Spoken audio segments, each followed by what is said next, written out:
Hello and welcome to Murphy's Garden, and this is the 5th video in the series that we're doing on tree planting. So if you're interested in some of the other trees that we've planted, go and have a look at those. And we also did a video in the autumn in which we were discussing how we chose which trees to plant. They're all ornamental trees, and the one that we're planting today is this one. This is Cercis canadensis and the variety is forest pansy. So we'll begin as before by removing the tree from the pot. Dug a bit of a hole, don't know whether it's big enough at the moment, but just have a little look at the tree to start with. Now I think of all the trees that we've bought, this is sort of the least good specimen of all the ones we've bought. The other ones have been really lovely, healthy trees. This one seems a little bit light on roots. Hasn't got a really great network of roots, and there's also a few branches that are kind of hacked off for some reason. So I think I seem to remember there wasn't a great choice of individual forest pansies. I think we were a bit limited on which one we could choose, so this was the best that they had. So never mind, we'll make the best of it. So Alice is just going around just trimming off any diseased or crossing branches, just checking for just the plant health generally. And then what we'll do is just dig the hole and make sure the hole is of the right size. You want it to be about twice the width and about the same depth as it was in the pot. Sometimes we have made it a little bit deeper just so we can add a bit of additional compost, as the soil in this area is extremely sandy. And next we'll just examine the root ball. And that's just checking the height of the soil. So don't always assume that the plant should be planted at the same height as it was in the nursery, because sometimes there's a sort of accumulation of extra soil on top, and sometimes it can just be a little bit deep. So find the root flare, as we discussed in other videos. That's the bit where it just starts to flare out and join the roots, and it's important to make sure, as we keep saying, that the plant is planted at the right depth. So we are just clearing off a little bit of excess soil around the top. There's no evidence of any girthing on this tree. Again, as we discussed in previous videos, and especially the last video, the heptacodium did have a big incidence of girthing. So if you want to see what girthing means, then have a look at the last video. But this one, you can just see the damp mark of the soil on that tree trunk. So it was a little bit too deep. So now we've cleared that off, we're ready to plant. So we'll just have a look at the bottom of the root ball. As you can see, there really aren't a lot of roots. It is quite a small tree, so hopefully it will establish. But we'll just help it on its way by sprinkling with mycorrhizal fungi. So this just helps the tree to establish more quickly by encouraging a network of fungus, which acts a bit like roots and helps the tree seek out moisture, especially important when the summer months come and nutrients and moisture are perhaps a bit more limited. So we'll give it a good sprinkling of mycorrhizal fungi. And now we'll just take a step back, put the tree in the hole, take a step back and just check the positioning and make sure it looks correct to the eye and it's facing the right direction that looks best. And once we've done that, it's just a case then of putting the soil back in the hole and just firming the soil around the tree just to make sure there are no air pockets. And here we're using some of our lovely homemade garden compost, which is very rich and full of nutrients, so will help the tree to establish, but we will also return some of the original soil in amongst that as well, so mixed in. And it's the very sandy soil, which means it's very good for adding drainage. So just remember, if you are on clay soil, it's a really good idea to add maybe a bit of grit to the hole, because you don't want this tree sitting in wet soil, because it is quite prone to root rot if it's too wet. So I'm just going to go around and just heel in the soil just to make sure it has good contact. Actually, what we have forgotten to do is just add the tube. So we have been putting a little plastic tube in the down to the roots in all of the trees that we've planted, and that's just so we can get moisture down to the base of the roots. We did just forget to do that, but we can just stick that in. It's not really a problem. So that will just mean that when we come to water, if it's dry in the spring or the summer, we can just get the water down there more quickly and more effectively. So that just helps it's on its way. And again, at this point, just ask yourself and just check the height of the tree. So just look at the collar of the tree, so where the root meets the trunk, and make sure it's not buried under soil, and if it is, just at this point is a good time to rectify that. Just make sure it's lifted up a bit higher, especially, as I said, I keep saying with this one, but it is really prone to root rot, so it's especially important in this tree, but it's important in any tree, but this one is very prone to it. And what we will do is, again, just add a mulch. We've just put a mulch of compost around all of these trees. That just helps suppress the weeds and adds a bit of nutrition as well to the tree. And this, again, just make sure it's not right up close to the collar. So just pull that away after you've finished. And while we do that, I've got lots to say about Cercis canadensis. So we'll just have a look a little bit more about this tree in more detail. So remember to get the positioning right. This tree prefers a south or west facing aspect in dappled or partial shade to full sun, and it does require some sunshine to get the best leaf colour from this tree. And this tree looks magnificent in the autumn when the light levels are low and the leaves just ripple in the wind and the light catches it. It looks absolutely fabulous. And even this tree, when we bought it and it did have its leaves on, the colours just looked absolutely beautiful.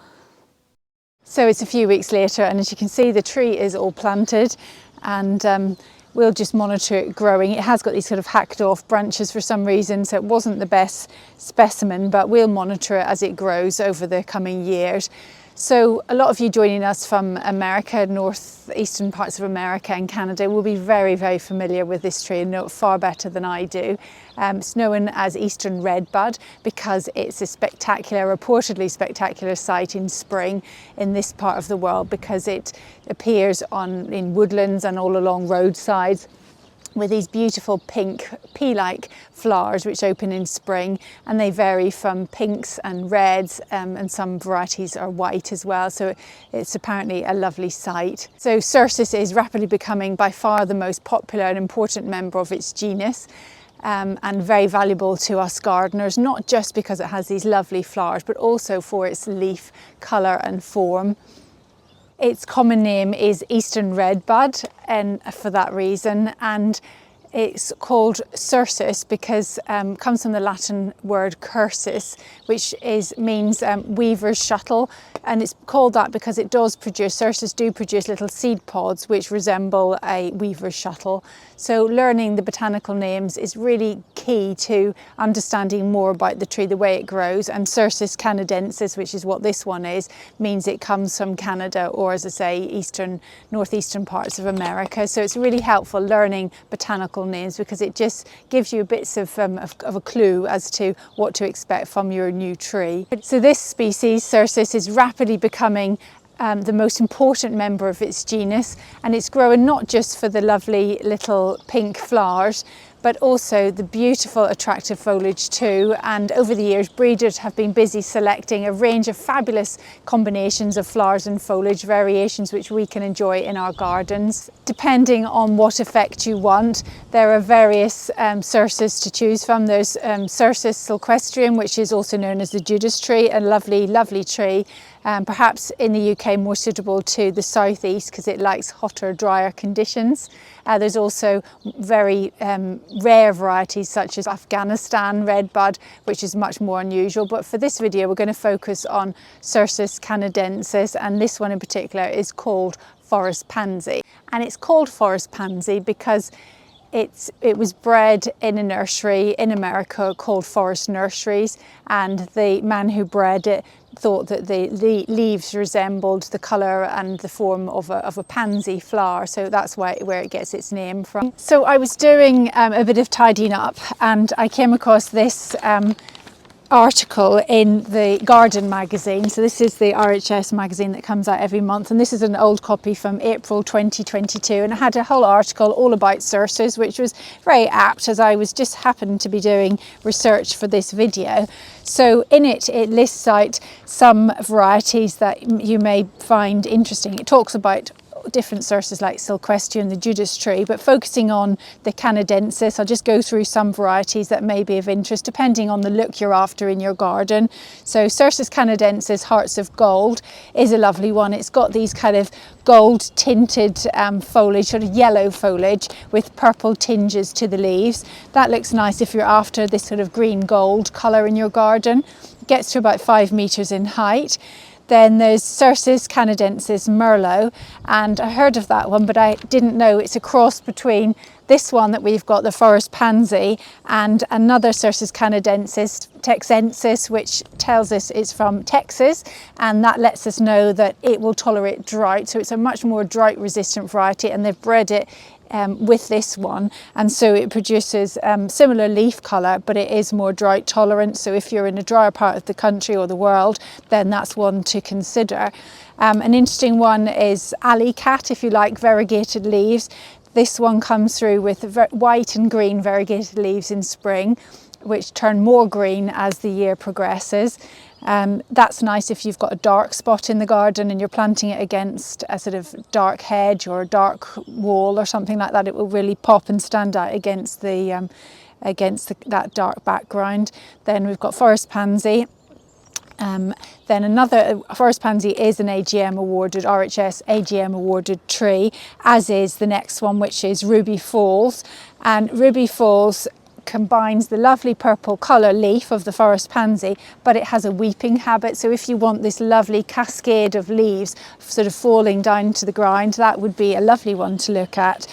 That is small as well. It only gets to 2 metres, so a really good one in a small space. Then we've also got Cercis canadensis, Carolina Sweetheart. This combines the variegation of the alley cat, but instead of white, it's got this quite gaudy mass of pink leaves which emerge in spring, and then they turn sort of more quieter colour as it goes into summer, but the new growth remains quite bright pink all summer, and that gets to 3 metres. And then I think that's it really. Cercis canadensis Little Woody, that's another one that says it has a rather dense and upright habit and overlapping dark green leaves. It proves useful where space is limited. It only gets to 3 metres. And then there is a very small leafed one, which is Cercis canadensis Ace of Hearts, and it has a very compact, smaller, particularly heart-shaped leaves that overlap on the shoots to give a more distinct effect, but it hasn't got the lovely purples and colours that the other ones have got. So some interesting ones there. Very worthwhile investigating this yourself if you're thinking of getting one, because there really is something for every garden. Then this one, as I said, Cercis canadensis Forest Pansy. This is one of the most successful of all Cercis. Particularly great in Britain because it was grown, the Arboretum in Yorkshire have grown lots of Cercis and experimented which are the best ones in this country, and they find this one performed the best in Britain. So Yorkshire's not so far from here in Shropshire, so I figure if it grows well in Yorkshire, hopefully it will grow well in Shropshire and can tolerate our cooler summers. A lot of them need the heat of summer to produce good leaf colour. And of course another one which we saw at the Chelsea Flower Show of 2021 was the one that won Plant of the Year that year, and it was Cercis canadensis, and it was Eternal Flame, and it has these very coppery orangey colour leaves which were really, really lovely. And that was the one actually I intended to purchase, but I struggled to find, I didn't find it in the nursery that we were buying all the trees from, and because I was getting a discount I wanted to get all the trees in one place because I was buying in bulk. So I went for the Forest Pansy, which is certainly no compromise because it's a beautiful tree. Also AGM awarded, a lot of them are AGM awarded, the really lovely ones. This one, the Eternal Flame, is bred in North Carolina by Dennis Werner, and he has been working on breeding Cercis, and he's been responsible for the Ruby Falls and Merlot. And one of the things he's been focusing on in his breeding program is breeding ones that are double flowered, and he's found that they don't produce seed pods, which is quite desirable, certainly in the US market, because the seed pods can be regarded as quite messy. I'm not sure whether this one produces seed pods. I have Googled it and I can't really find an answer. So for those of you that have got it, I'd be quite interested to know. And when I've been doing some research, some people have remarked that when it produces the seed pods, it can make the tree look quite withered looking because the seed pods hang on the tree until winter. So perhaps it is better to have one that doesn't have seed pods. So let me know if you can tell me whether this one does or not. So I have read that sometimes young trees won't flower for a few years, and that's simply because of maturity. So they need to reach a certain level of maturity before they think about reproducing, and obviously producing flowers is part of that reproductive process. So it may not, I'm prepared not to be able to enjoy these flowers for perhaps a couple of years. We'll have to just wait and see. So regardless of the species type, Cercis tend to all be small trees, so they're great for a small garden, or large shrubs. They form this kind of neat rounded habit. They do get quite wide, so allow quite a bit of space for them to widen out, and this happens over time. They're relatively slow growing, so it will take sort of about 20 years to reach its ultimate height. As well as these flowers, the flowers form on bare branches, which, as I said, is a lovely thing. And this is something called Cauliflory, which is this is what it means. It flowers on the bare branches. Most trees and plants flower in the leaf axils, but some plants flower on bare branches, and it's unknown why this happens, but it is thought that it may be of benefit to non-flowering insects, so they can kind of crawl up the branches so the leaves aren't in the way and they can access the nectar on the tree. So another great one for adding pollinators to your garden. So I think I've covered everything I can think of about Cercis canadensis, and don't forget to like and subscribe if you like what we do. We'll be planting, got a few more trees and things to plant. In fact, next week is more really of a shrub than a tree. It's Unanimous Europaeus Red Cascade, another lovely one. So we'll find out everything we can about that, and I'll see you in the next video. Bye for now.